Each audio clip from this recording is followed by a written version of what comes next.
In the golden age of indie games, it's hard to rise to the top, and with 2020 bringing us official releases for games like Hades and Undermine, the bar is set incredibly high. Hello friends, it's Codiak here, one half of the team behind Legacy Gaming, and today we're checking out a brand new, fast-paced indie action game, ScourgeBringer, to determine if it's truly worth your time.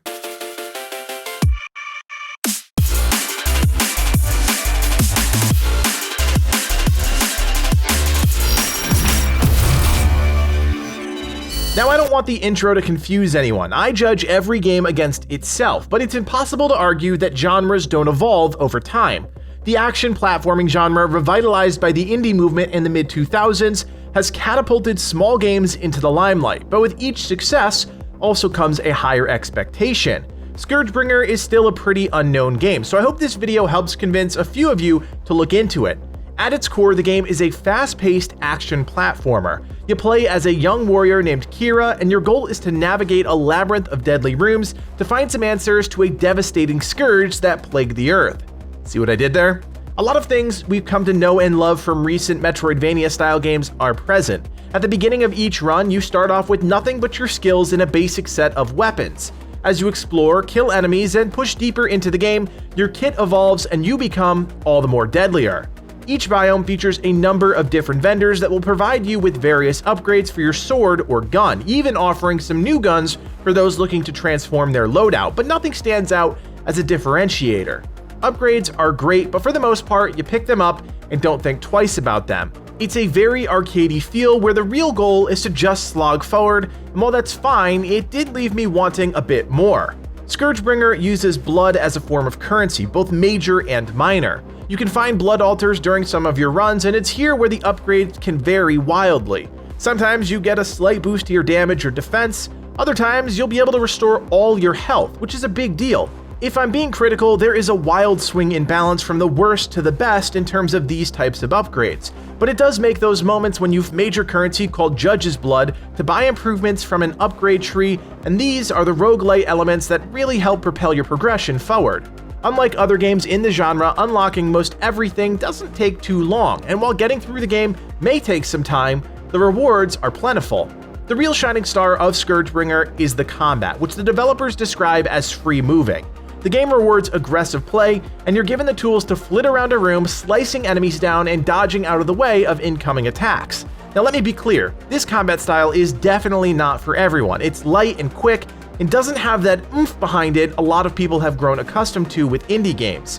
Now I personally really enjoy the combat and think it's a standout feature in the game. Each room feels like a mini gauntlet more than ever, and it really delivers on that kill or be killed mentality.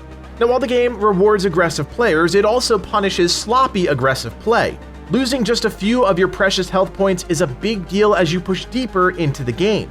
Multiple biomes in, and with just a couple hit points remaining, I was kicking myself for some of the more boneheaded moves I made earlier in the run just to get in an extra attack on a meaningless enemy. The devs even doubled down on this idea when it comes to boss fights, which are fun, punishing, and engaging. While you can be aggressive and the fights aren't overly long or complex, that zealous nature will almost always result in you taking damage, and it's got a nasty compounding effect. While upgrades are plentiful in the game, rarely do they restore a large portion of your health, and that makes for some brutally hard runs. Like most roguelites, you'll spend plenty of your time dying, upgrading, and trying again, and while the combat is satisfying enough to keep me going run after run, I think the team really dropped the ball when it comes to the storytelling aspect of the game. There is a brief cinematic at the start of our adventure and a few brief conversations with NPCs, but nothing is memorable and nothing really stands out. The same could be said for the enemies. While they're easy to identify and different enough, nothing leaves a lasting impression. Luckily, this doesn't get in the way of the action.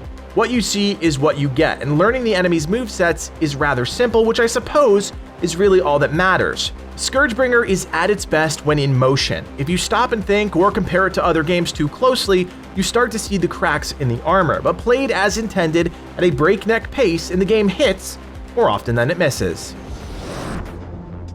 With all that in mind, we return to the question we asked at the beginning of this video: is ScourgeBringer worth your time? And the answer is maybe. The game isn't incredibly deep, which isn't inherently a bad thing. It's also not super memorable. Again, not inherently a bad thing, but I'll admit, not great. If you like action roguelike games, enjoyed other titles like Dead Cells or Hades, you'll enjoy this game for what it is, but if you're new to the genre or looking to try something new, this may not be for you. Now, I don't want to diminish the good things about the game. The action is crisp as heck, and that Arcadey feel is amazing, but the game is being propped up by that one aspect. The story is one-dimensional, the upgrade system is basic, and that satisfying feeling you get from slashing enemies left and right is just not there. The game is good, but it's not great, and with so many other indie options out there, it's hard to pretend that it is. What works well really works well, but the rest just doesn't reach that same level. It's an honest case of what you see is what you get. If you like it, give it a try and support the devs, but if you want to take a pass, you're not missing much. We hope this video helped you figure out if ScourgeBringer is worth your time. If you enjoy this series and want more Worth Your Time videos in your feed, go ahead and hit that thumbs up and consider subscribing to Legacy Gaming. You can also check us out on Discord. Our community of nearly 6,000 members is spread across dozens of great games, so click that link below and join today. My name is Codiak, and from everyone here at Legacy Gaming, thanks for watching, and play on.